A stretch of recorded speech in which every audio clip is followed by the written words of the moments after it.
मैंने सब नियम बता दिए हैं पत्रकारों को। हमारे पास 45 मिनट हैं। राहुल जी को और बहुत से कार्यक्रम हैं और मैं प्राथमिकता राजस्थान के मीडिया को दूंगा और अंत में 4-5 सवाल जो दिल्ली से आए हुए हैं उनसे मैं करवाऊंगा।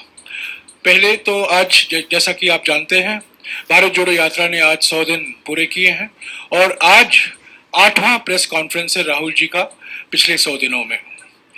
पहले दैनिक भास्कर से सौरभ भट्ट।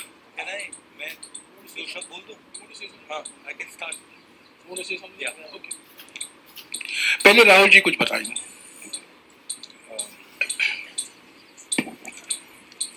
आप सबका यहाँ बहुत बहुत स्वागत। अब भारत जोड़ो यात्रा के 100 दिन हो गए हैं। कन्याकुमारी से अब हम राजस्थान से निकल रहे हैं। बहुत अच्छा एक्सपीरियंस रहा है। जब शुरू किया तो प्रेस के हमारे मित्रों ने कहा था कि देखो ये साउथ में सक्सेस रहेगी, मगर जब साउथ से निकलेंगे तो सक्सेस नहीं होगी। फिर महाराष्ट्र में कहा कि हाँ महाराष्ट्र में सक्सेस हो गई मगर हिंदी बेल्ट में सक्सेस नहीं होगी। और फिर हिंदी बेल्ट में जब हम आए कहा अच्छा मध्य प्रदेश में सक्सेस हो गई, बट अब राजस्थान में फैक्शनलिज्म है, वहां पे सक्सेस नहीं होगी। और आपने बहुत क्लियरली देखा कि राजस्थान में बहुत लोग आए, लाखों लोग आए। हमारे संगठन ने बहुत अच्छा इफेक्टिव काम किया और शायद सबसे अच्छा रिसेप्शन इस यात्रा का राजस्थान में हुआ। यात्रा के लक्ष्य 3 हैं। सबसे जरूरी कि हम हिंदुस्तान को जोड़ना चाहते हैं। जो नफरत, हिंसा और डर की राजनीति बीजेपी कर रही है, आरएसएस कर रहे हैं, उसके खिलाफ हम खड़ा होना चाहते हैं। और ये मैसेज बहुत अच्छी तरह देश में गया है। बहुत अच्छा रिसेप्शन हुआ है इस मैसेज का। ये लोग सुनना चाहते हैं।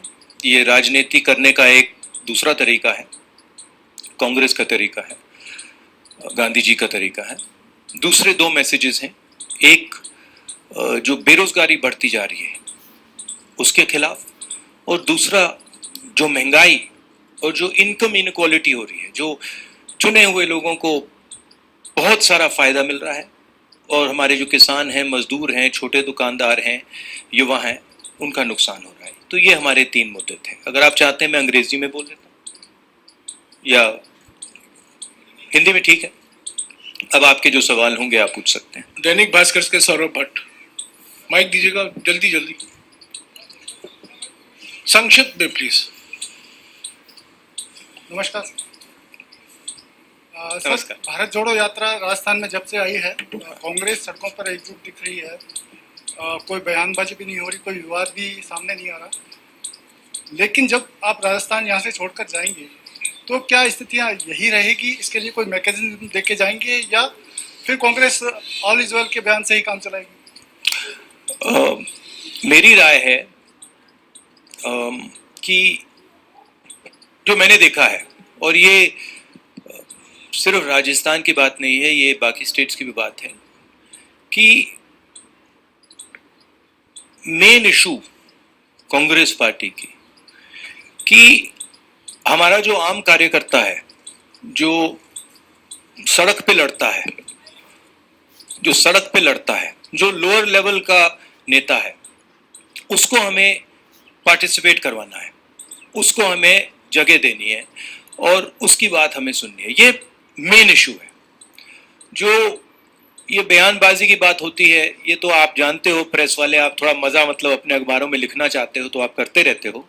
ये आपकी आदत है, अच्छी आदत है, इससे आपके अखबार बिकते हैं। मगर हमारा जो स्ट्रक्चर है उसमें बड़ी क्लैरिटी है, उसमें कोई कंफ्यूजन नहीं है। स्थान पत्रिका से शादाब अहमद। और दूसरी बात देखिए, हमारी पार्टी डिक्टेटरशिप की पार्टी नहीं है, जो फैशिस्ट पार्टी नहीं है। हमारी पार्टी में थोड़ी सी डिस्कशन हमें ठीक लगती है, कोई प्रॉब्लम नहीं है हमारे लिए। अगर अलग अलग विचार हैं तो कोई प्रॉब्लम नहीं है।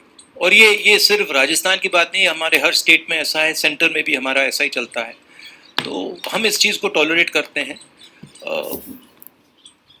ज़्यादा नुकसान नहीं होना चाहिए, तो अगर ज़्यादा नुकसान होता है तो हम एक्शन भी लेते हैं, मगर जनरली ये कांग्रेस पार्टी की विचारधारा है कि लोग, हमारे पार्टी के लोग अगर कुछ बोलना चाहें, हम उनको डरा कर चुप नहीं करते। और प्रेस वाले बोलना चाहें तो हम बिल्कुल नहीं डराते हैं, वो तो आप जानते हैं। शादाब अहमद। राहुल जी, सबसे पहले तो 100 दिन पूरे करने पर आपको बधाई, और मेरा सवाल इसी से जुड़ा हुआ है। आप कन्याकुमारी से चले और राजस्थान तक आए, इसमें 6 स्टेट ऐसे हैं जिसमें कांग्रेस अपोजिशन में है, और राजस्थान ऐसा अकेला स्टेट है जहाँ पर कांग्रेस रूलिंग स्टेट है।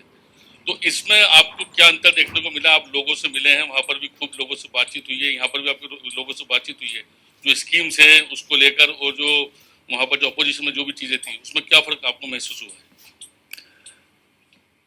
सबसे पहले मुझे जमीन से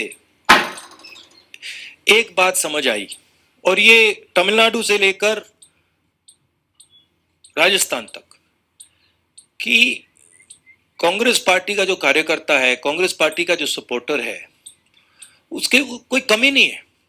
लाखों करोड़ों लोग हैं, और सिर्फ हमारी पार्टी के लोग नहीं, मतलब आम नागरिक भी बहुत, मतलब कांग्रेस पार्टी से बहुत प्यार करते हैं। तो ये तो देखने को मिला हर स्टेट में।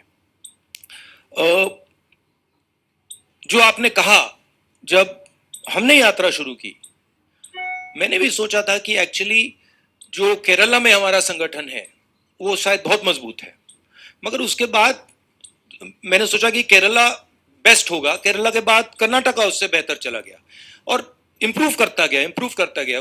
मतलब मध्य प्रदेश में जो हमें रिस्पांस मिला, महाराष्ट्र में जो रिस्पांस मिला, आप लोग दिखा नहीं रहे हो, वो तो आपके, मतलब आपको करना पड़ रहा है, नहीं दिखा पा रहे हो, वो अलग बात है, बट भयंकर रिस्पांस, इमोशनल रिस्पांस है, प्यार भरा रिस्पांस है सब जगह। यहां पे 2-3 योजनाओं के बारे में लोग मुझे कहते हैं, और आम नागरिक कह रहे हैं। एक, ये जो चिरंजीवी योजना है, इसके बारे में काफी लोग कह रहे हैं कि ये बहुत अच्छी योजना है। दूसरा, जो यहाँ पे शहरी मनरेगा शुरू किया है, शहरी रोजगार गारंटी स्कीम, उसके बारे में भी लोग काफी कह रहे हैं। छोटी छोटी प्रॉब्लम्स हैं, तो चलते हुए लोग थोड़ी शिकायत करते हैं कि यहाँ पे बिजली नहीं आ रही है थोड़ी सी, या फ्लोराइड, आज लोगों ने मुझे कहा कि उनके गांव में फ्लोराइड का पानी है। तो ऐसी शिकायतें तो आती है, वो तो सब जगह आती हैं। तो ओवरऑल काफी अच्छा रिस्पॉन्स रहा है। नवज्योति से गुणेंद्र, शिकायत नहीं। नवज्योति से गुणेंद्र शर्मा।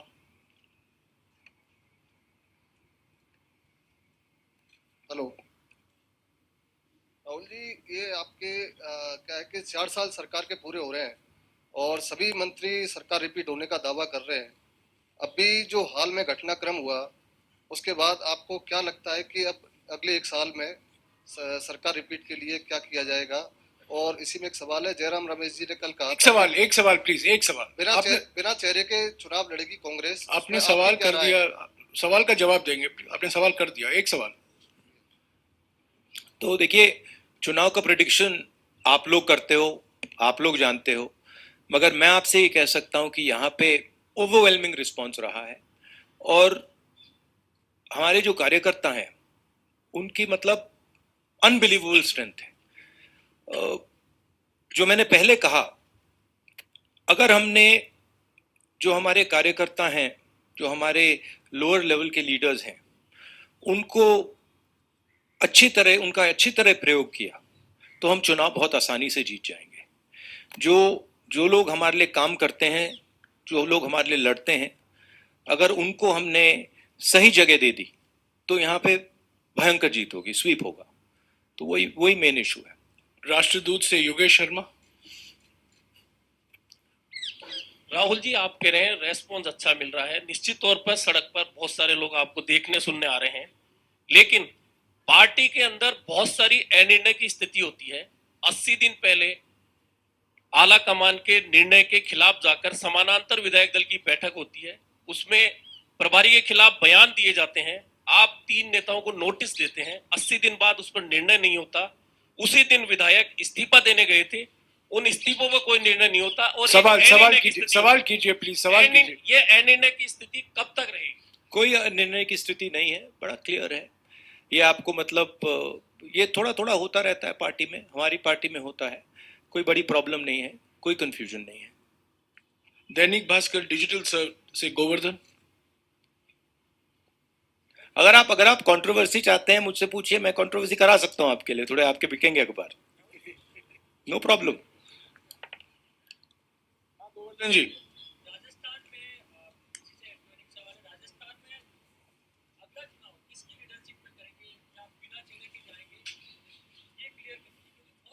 भैया मैं कांग्रेस पार्टी का प्रेसिडेंट नहीं हूं, कांग्रेस पार्टी के प्रेसिडेंट खारगे जी हैं, आप ये सवाल उनसे पूछिए।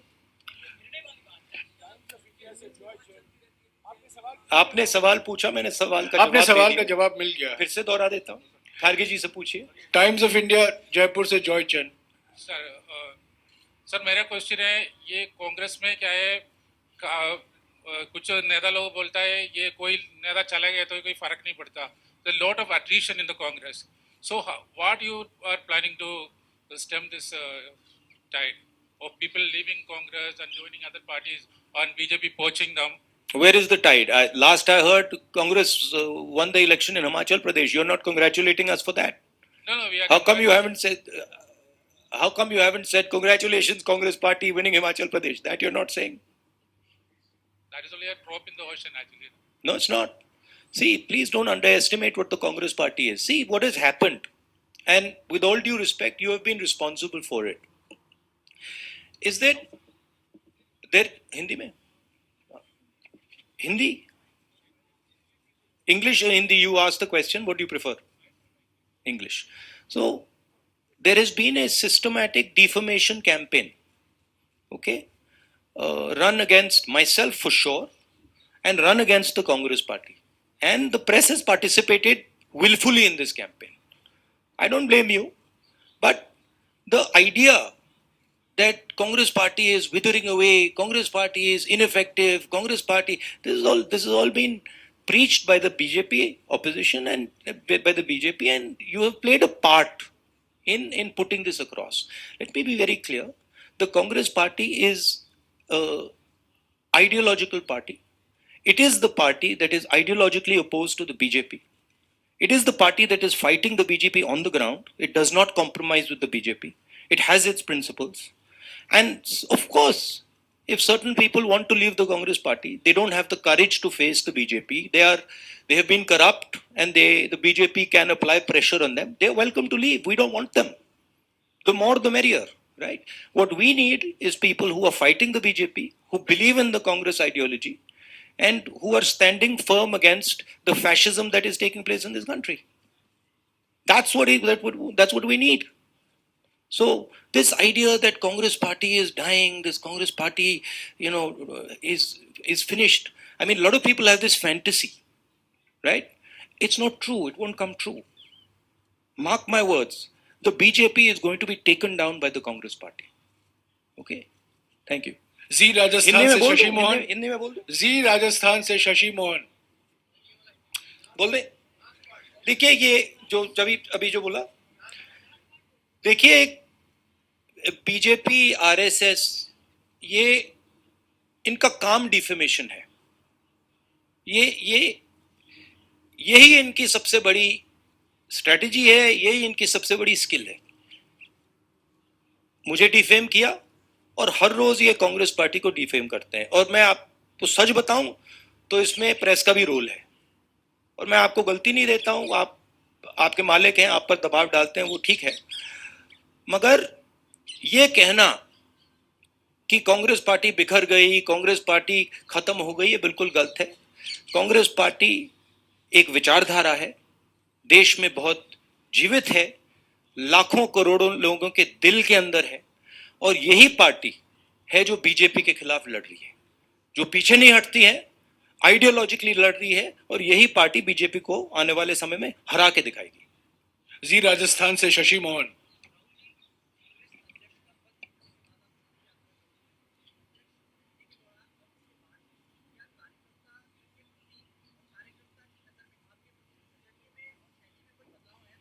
ये तो भैया आपको उनसे पूछना पड़ेगा।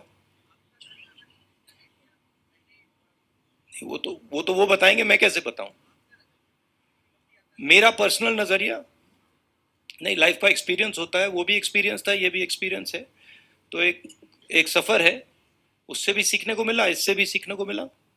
मगर यात्रा से मुझे पर्सनली तो काफी फायदा हुआ है।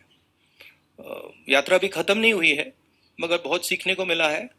जो सड़क पे दिखता है और चलने से जो दिखता है वो बिल्कुल अलग होता है। मतलब थोड़ी थकान होती है, थोड़ा दर्द होता है, तो तब सुनने में सच्चाई अच्छी सुनाई देती है। फर्स्ट इंडिया से योगेश शर्मा। माइक, क्योंकि जब सड़क पे चला जाता है तो जैसे हम लाखों लोगों से मिल रहे हैं और 1-to-1 बात होती है, और जब हम सड़क पे चलकर बात करते हैं तो जैसे हम किसान से मिलते हैं तो वो इस बात को समझ लेता है, एकदम समझ लेता है कि ये जो व्यक्ति आया है ये दर्द सह के आया है, ये फालतू में नहीं आया है, ये चल के आया है, एक प्रकार से बोझ उठा के आया है। तो वो दूसरे तरीके से बोलता है और वो दिल से बोलता है, वो दिमाग से नहीं बोलता है। तो जब हिंदुस्तान की जनता दिल से बोलती है तो बिल्कुल अलग चीज समझ आती है। एक बात यह है। दूसरी बात है कि मुझे लगता है, और इसमें मैं शायद गलत हूं, मगर मुझे लगता है कि हमारी राजनीति में जो पहले हमारी राजनीति हुआ करती थी, खासतौर से 70-80 साल पहले महात्मा गांधी जी के समय की राजनीति, इंडिपेंडेंस की राजनीति, उसमें राजनेता जनता के बीच में होता था। एक प्रकार से जनता के अंदर होता था, दूरी नहीं थी। और आज राजनेताओं के बीच में, और मैं सिर्फ सीनियर लेवल राजनेताओं की बात नहीं कर रहा हूं, जूनियर लेवल राजनेताओं के बीच में और जनता के बीच में एक दूरी से पैदा हो गई है। थोड़ा सा उसको अहंकार कह सकते हैं, अहंकार पैदा हो गया है। शायद उस टाइम देश गरीब था, आजादी मिली थी, तो नेताओं की अप्रोच थोड़ी अलग थी। आजकल मुझे लगता है कि दूरी बन गई है, और मैंने सोचा कि ये जो दूरी है, और शायद मुझ में भी थी थोड़ी सी दूरी, मैंने सोचा इस दूरी को खत्म करना है। ये दूरी फिजिकल दूरी नहीं है, ये दर्द की दूरी है। तो अगर हम दर्द नहीं सहेंगे, हम पास नहीं जा सकते, समझ नहीं सकते। तो यात्रा का यह भी लक्ष्य था, सिर्फ मैं नहीं, अब कांग्रेस पार्टी के बहुत लोग चले हैं, जनता के बीच गए हैं, और जनता का बहुत प्यार मिला है। आपको मैं समझा नहीं सकता क्या इसका मतलब है, ऐसे बोलने में बात नहीं समझ आती। और जो हिंदुस्तान का जो ज्ञान है, जो आम नागरिक में है, जिसके बारे में आप लोग लिखते नहीं हो, मीडिया में दिखाई नहीं देता। आप लोग ऐश्वर्या राय जी, विराट कोहली जी, अमिताभ बच्चन जी के बारे में लिखते हो, मगर जो आम नागरिक है, जो अपना खून पसीना दे रहा है, उसका जो ज्ञान है, उसका कोई मुकाबला ही नहीं, उसका जो प्यार है, उसका कोई मुकाबला नहीं। तो ये सीखने को मिला है। न्यूज 18 राजस्थान से सचिन शर्मा। मेरा रह गया था सवाल। हाँ, अच्छा, सॉरी। राहुल जी, कई रंग आपने देखे कन्याकुमारी से लेकर राजस्थान तक, और राजस्थान में गहलोत सरकार है या कांग्रेस सरकार है, लेकिन बाकी जगहों पर कांग्रेस का राज नहीं है। लेकिन कांग्रेस की कोख से जन्मे कई दल वहां पर क्षेत्रीय दलों के रूप में खड़े हो गए, जिन्होंने कांग्रेस को लगातार नुकसान पहुंचाने का काम किया। चाहे हम जगन रेड्डी की पार्टी देख लें या और दूसरे पश्चिम बंगाल में ममता बनर्जी की पार्टी देख लें। और जयराम रमेश जी ने कहा भी था एक दिन कि सवाल कीजिएगा, सीधा सवाल। तो क्या कांग्रेस अब इन सब पार्टियों की अगुवा बनेगी? और जो कांग्रेस विचारधारा से निकले हैं, क्या उनको समाहित करने का हर पार्टी का एवोल्यूशन होता है, ट्रांजिशन होता है। जो कांग्रेस पार्टी 10 साल पहले थी, जो हिंदुस्तान के हालात 10 साल पहले थे, 20 साल पहले थे, 30 साल पहले थे, 40 साल पहले थे, वो बदलते जाते हैं। पार्टी को अडेप्ट करना पड़ता है।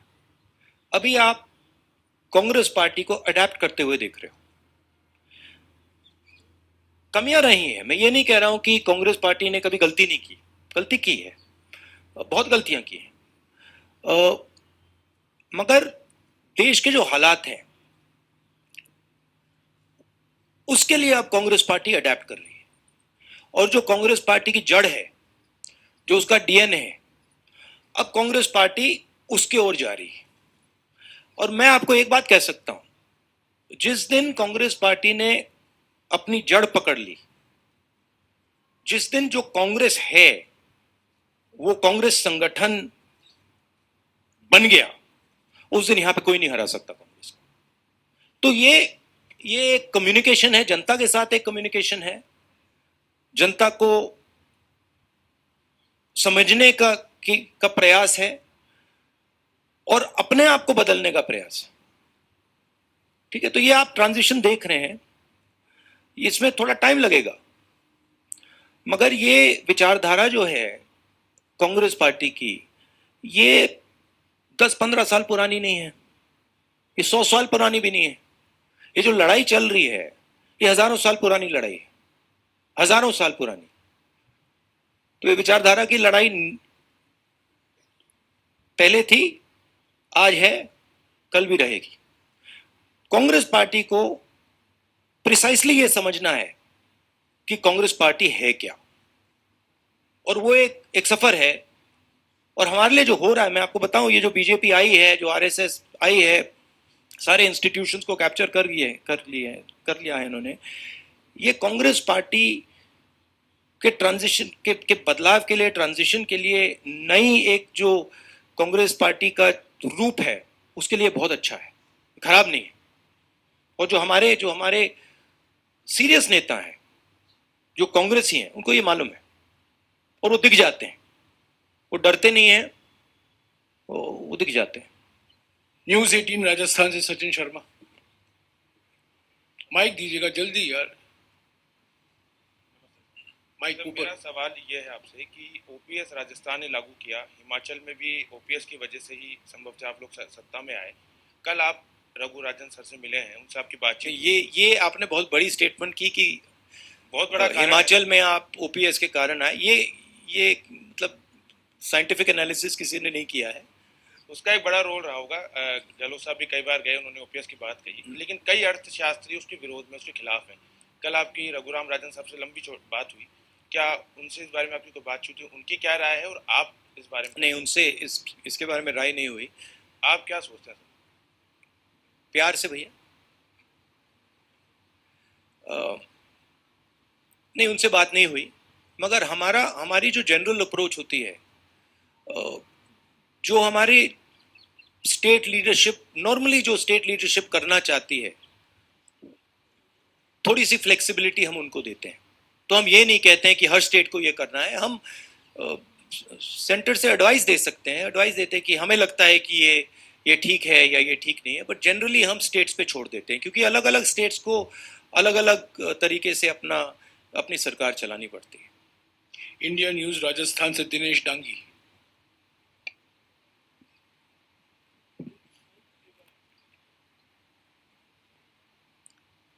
जी नमस्ते।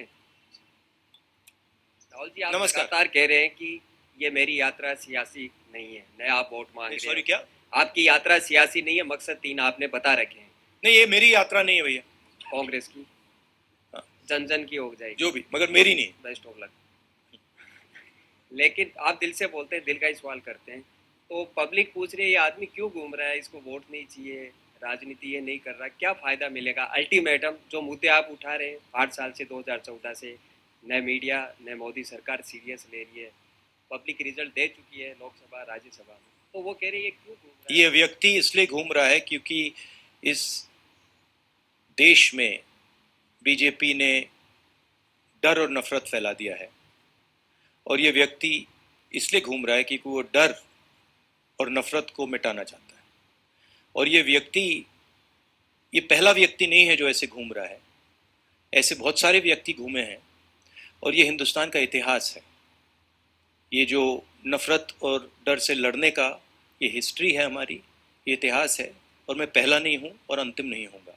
और ये मेरी यात्रा नहीं है, ये हिंदुस्तान के लोगों की यात्रा है, ये कांग्रेस पार्टी की विचारधारा की यात्रा है, और ये हिंदुस्तान को जोड़ने की यात्रा है। राजस्थान मीडिया से आखिरी सवाल है, पत्रिका टीवी से राहुल सिंह।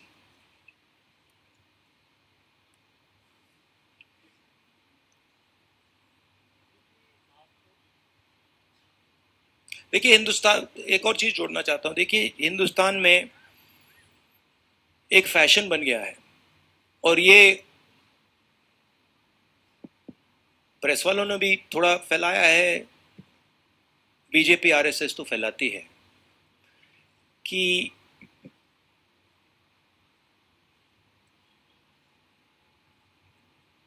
देश के लोग एक दूसरे से नफरत करते हैं।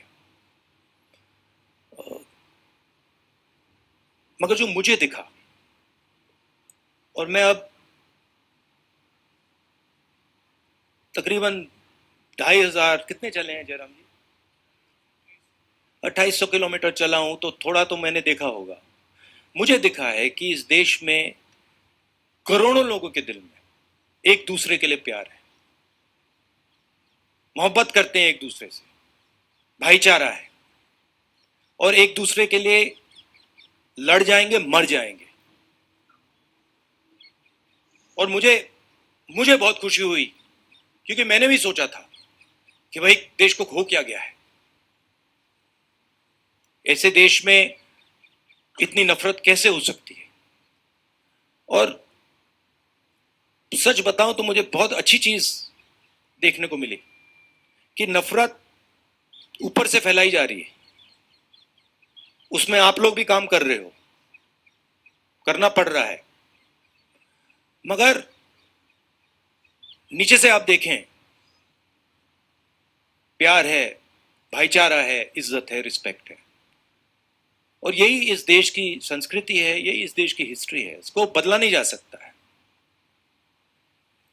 राहुल जी, आपने 2.5-3 किलोमीटर की यात्रा की, लगातार चल रहे हैं। इस पूरी यात्रा में राजनीतिक रूप से, सामाजिक रूप से क्या आपने बदलाव, क्या दो तीन अहम चीजें महसूस की जो आने वाले समय में चुनौती बन सकती है, कांग्रेस पार्टी उसका मुकाबला भी कर सकती है? इस तरह की क्या दो तीन चीजें अहम रूप से महसूस किया आपने?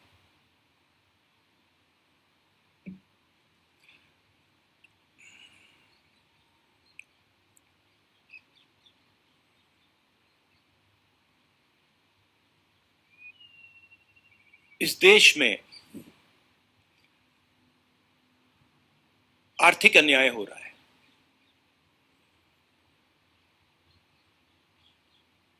और देश के लोगों को ये दिख रहा है। देश के लोग देख सकते हैं कि चुने हुए लोगों के पास सब कुछ है, सपने हैं, अरबों रुपए हैं, सब कुछ है, और करोड़ों लोगों के पास कुछ नहीं है, सबको दिख रहा है।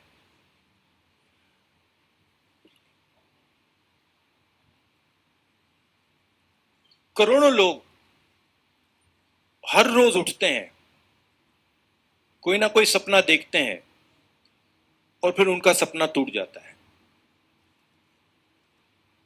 युवा कोई इंजीनियर बनने की कोशिश करता है, कोई डॉक्टर बनने की कोशिश करता है, दिल में उनको सच्चाई मालूम है कि कुछ मिलेगा नहीं, जानते हैं। जैसे बहुत सारे युवा मुझसे कहते हैं, मैं पूछता हूं क्या कर रहे हो, आईएएस में जाना चाहते हैं। फिर मैं सवाल पूछता हूं, बेटा हिंदुस्तान में कितने लोग हैं? 140 करोड़। बेटा हिंदुस्तान में साल में आईएएस कितने लोगों को मिलती है? 150। क्या तुम्हें सचमुच में लगता है कि तुम आईएएस में जा सकते हो? चुप हो जाते हैं। तो इस देश में जो अन्याय हो रहा है, जिसकी ये रक्षा आप भी कर रहे हो, जिसको आप भी छुपा रहे हो,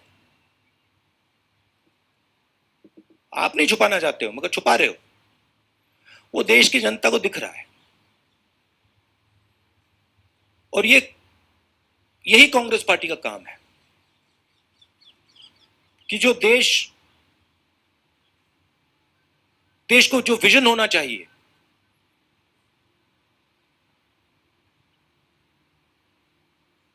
आगे का पीछे का नहीं। बीजेपी कहती है देखो देखो देखो 2000 साल पहले क्या हुआ, वो विजन नहीं होता है। जैसे मैंने किसी से कहा, गाड़ी को आप रियर व्यू मिरर में देखकर नहीं चला सकते, एक्सीडेंट होगा। वही हिंदुस्तान को हो रहा है। कांग्रेस पार्टी आगे देखती है, भूलते नहीं, हिस्ट्री को भूलते नहीं है, मगर हम आगे देखते हैं। हम देश को विजन देने की कोशिश करते हैं, हम देश की आवाज सुनते हैं। तो हमारे लिए बहुत बड़ी अपॉर्चुनिटी है और यह काम सिर्फ कांग्रेस पार्टी कर सकती है और कोई बीजेपी नहीं कर सकती। तो हमारे लिए बहुत बड़ी अपॉर्चुनिटी है। दुख होता है, यह देखकर दुख होता है कि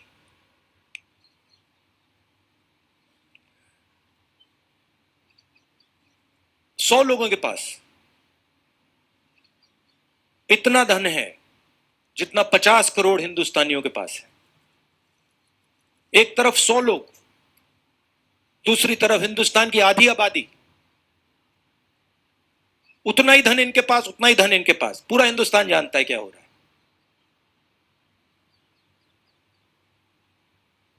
मैं हैरान हो जाता हूं कि लोग चुप रहते हैं।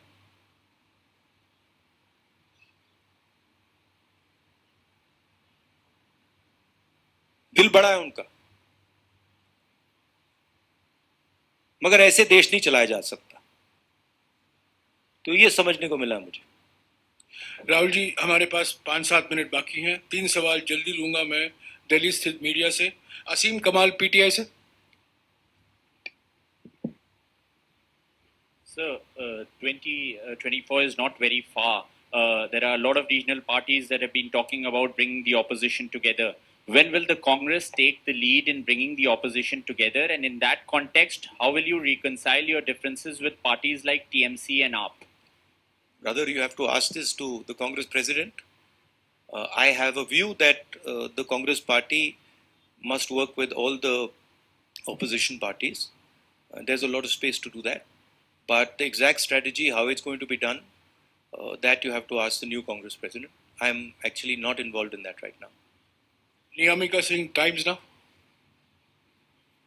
Is she here? Yeah, Niyamika. Please take the mic and ask the question. Take the mic and ask the question.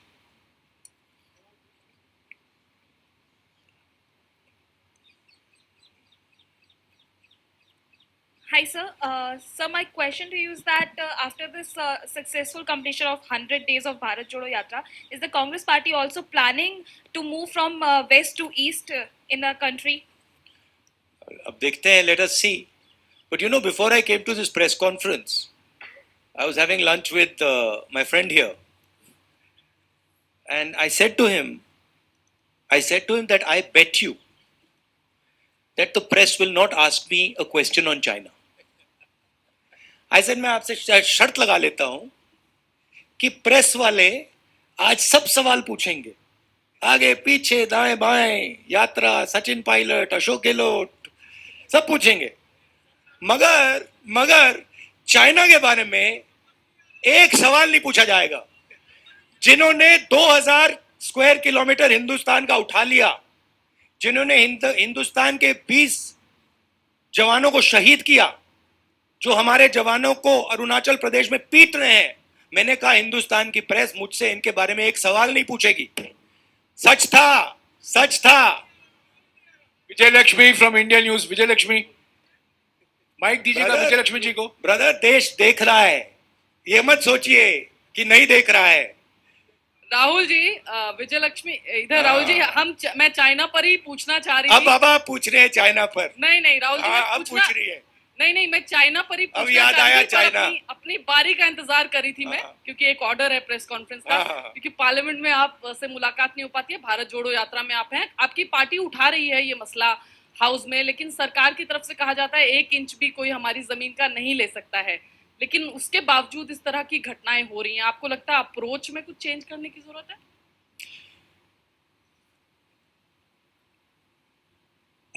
मुझे जो दिख रहा है,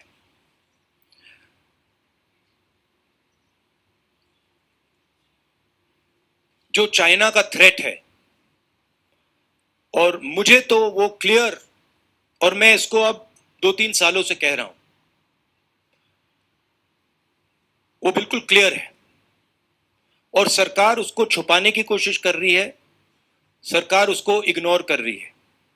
मगर उस थ्रेट को ना छुपाया जा सकेगा और ना इग्नोर किया जा सकेगा। उनका पूरा प्रिपरेशन चल रहा है, उनका लद्दाख की साइड और अरुणाचल की साइड पूरा ऑफेंसिव प्रिपरेशन चल रहा है। हिंदुस्तान की सरकार सोई हुई है। इस बात को हिंदुस्तान की सरकार सुनना नहीं चाहती है, मगर उनका प्रिपरेशन चल रहा है, और प्रिपरेशन युद्ध का है। प्रिपरेशन कोई इंकर्जन का नहीं है, प्रिपरेशन युद्ध का है। अगर कोई भी इन बातों को समझता है, अगर आप उनका वेपन का पैटर्न देख लें, वो क्या कर रहे हैं वहां पे, वो युद्ध की तैयारी कर रहे हैं। और हमारी सरकार इस बात को छुपाती है और इस बात को शायद एक्सेप्ट नहीं कर पा रही है। हो क्यों रहा है? क्योंकि हिंदुस्तान की सरकार इवेंट बेस्ड काम करती है। हिंदुस्तान की सरकार स्ट्रेटेजिकली काम नहीं करती है, इवेंट बेस्ड काम करती है। वो सोचते हैं कि भैया यहां पे एक इवेंट करो, यहां पे एक और इवेंट करो। मगर जब आप इंटरनेशनल रिलेशंस की बात होती है, जियो स्ट्रेटेजी की बात होती है, वहां पे इवेंट काम नहीं करता है, वहां पे शक्ति काम करती है। तो मैंने 3-4 बार बोला है कि सावधान रहना चाहिए, जो हो रहा है उसको समझना चाहिए। उनकी बयानबाजी आती रहती है, मैं देखता हूं एक्सटर्नल अफेयर्स मिनिस्टर बोलते रहते हैं, कहना नहीं चाहिए, मगर शायद उनको थोड़ी अपनी समझ गहरी करनी चाहिए। आखिरी सवाल राजदीप सरदेसाई, इंडिया टुडे से। Mr. Gandhi, thank you very much for addressing the press conference. It's good to have leaders who take questions from the press. And we were going to ask a question on China as well. No, you were not. No, we had it. Moshbi and I had discussed it, but that's okay, sir. No. Of course. That's okay. After I said it, of course, now suddenly the questions will come. No. Anyway, we don't need to get into it. Sir, you started your press conference by saying that you believe the Yatra has been a success as it's gone from Kanyakumari into North India. Can you define for us what Rahul Gandhi believes is the success of a Yatra? Because only last week you lost an election in Gujarat badly, you won an election in Himachal. Is electoral success one of the criteria for you when you say success of the Yatra? And what next for you after this Yatra, Rahul Gandhi ji? Are you building towards 2024? Is that also part of this Yatra's journey, sir? Look, there is a particular vision of this country that the RSS and the BJP propose. There is a particular path that they believe this country should take. It's a violent path. It's a hate-filled path. It's a path that is designed to create two Indias. One is an India where there are 5 or 6, 10 billionaires, and the other India where everybody else will live in poverty, in desperation. That's their vision. It's also a hate-filled vision. It's an angry vision of India. And it is a view. It is a view held by quite a few people that this is what India should look like. That one language should dominate, one state should dominate, one idea should dominate, one culture should dominate, right? One religion should dominate. And there's another view. And that view is that this country should talk to itself. It should have a conversation with itself. It should be affectionate to itself. It should understand the pain that this country is going through. It should not be arrogant, it should be humble. It should reach out to other people. It should embrace other people. This is another vision. This is what the Bharat Jodo Yatra has been very successful at showing. That there is another alternative. Nobody in the Yatra is beating each other up. Nobody is abusing each other.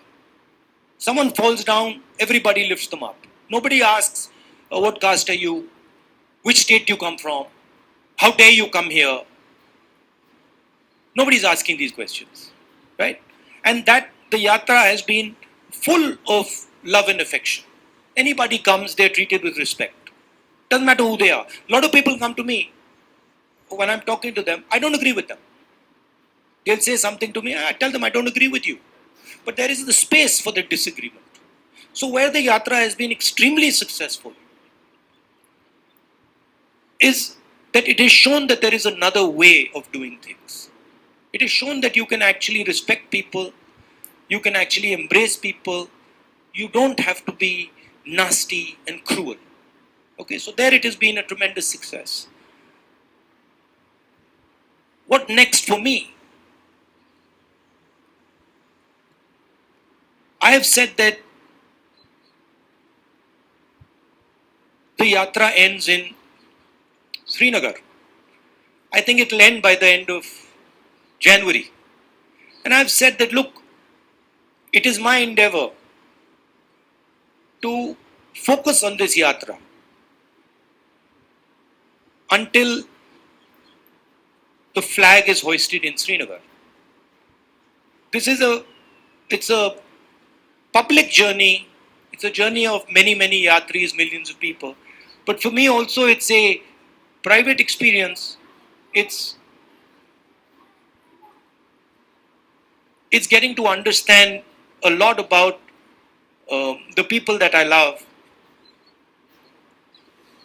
about myself. And so it has been a big experience for me. It's been a very good learning experience for me personally.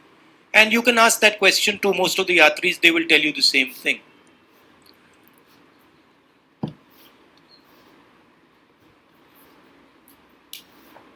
One of the reasons the BJP wins elections, I mean, there are multiple reasons, right? There is that they have huge amounts of money. They use the institutions of the country. They pressurize and threaten people. Those things, those tools are not available to us. We don't want to use them. We will never take over the institutions of this country because we're the ones who built them and we know that they belong to the people of this country. We'll never touch them. We can't do that. We don't have access to that money. We never will. Right? Because we don't offer the conveniences that the BJP offers.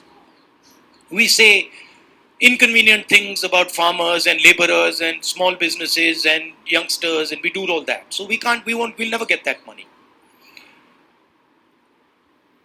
But one of the other reasons that BJP wins elections is because they're very clear on who they are. They're hateful, I don't agree with them. They divide India, I don't agree with them. But they have complete clarity on who they are. It's easy to have clarity on who they are, because for them it's just, do you hate so and so? Yes, you do. Okay, that's who you are. For us, it's much more complicated. But the day the Congress party understands in depth who it is and what it stands for, it will win every election that it faces. Okay. There is also the matter of fighting elections operationally, which we are getting better at. Himachal Pradesh election, we faced the full money of the BJP, the full organizational capability of the BJP, we beat them. And frankly, if in Gujarat the AAP hadn't been put up as a proxy and hadn't been used to target the Congress party, we would probably beaten the BJP there as well. So we are learning, but we are different than the large number of opposition parties. We work with them, we appreciate them, we believe they are important, but we're different. And the way we are different is we represent a national ideology. We represent a vision for the country. None of the regional parties can represent a vision for the country. They can represent a vision for a community or a vision for a state, but they cannot represent a vision for the country, right? And what we are competing with is a vision that the BJP is proposing for the country. So the space of the Congress party will always be there. The people who believe in the Congress party will always be there. Let me finish. The people who believe in the Congress party will always be there. It's a question of getting them excited, getting them motivated, and getting them to believe in what they stand for, which the Yatra has been very, very good at doing. No Rajdeep, no supplementary please. So you're not No thinking of supplementary. Rajdeep, no supplementary please. You're not thinking of 2024. शुक्रिया राहुल जी, शुक्रिया राहुल जी, राहुल जी शुक्रिया आपके आने So के you're पहले. not thinking of 2024 or an No election. supplementary please. Please respect the rules that have been set. No, let me. I have informed you the rules. Jairam, see, the point is, see, I understand. Look, No supplementary. आप बार-बार पूछते हैं. I'll just answer आप that. बार-बार पूछते हैं. आप चुप रहिए. I'll answer the. चुप रहिए आप. आपको पहले मिला था तेलंगाना में, आप हरियाणा में आइए. आप हरियाणा में ब्रदर, आइए. अगले प्रेस कॉन्फ्रेंस में आप आपको हरियाणा में दिलवा आइए. दूंगा. नहीं, मैं आपको करवा दूंगा. पहला आपको देंगे. अरे आप बार-बार पूछते हैं राहुल जी. क्या धमकी अरे देते भाई. रहते हैं आप? Okay, friends, everybody friends. Okay, one second. Now I just want to. समय हो चुका है. I just want to say one thing to Rajdeep. See, the point is that these questions are meant to distract. Right? They're meant to take the press conference to a different place. I've got enough experience now. I'm not going to fall for it. Right? And I'm not going to actually indulge in helping you take the press conference to a place where I don't want it to go. Thank you. Thank you Rahul ji. आप यहाँ photo लीजिएगा इनके साथ.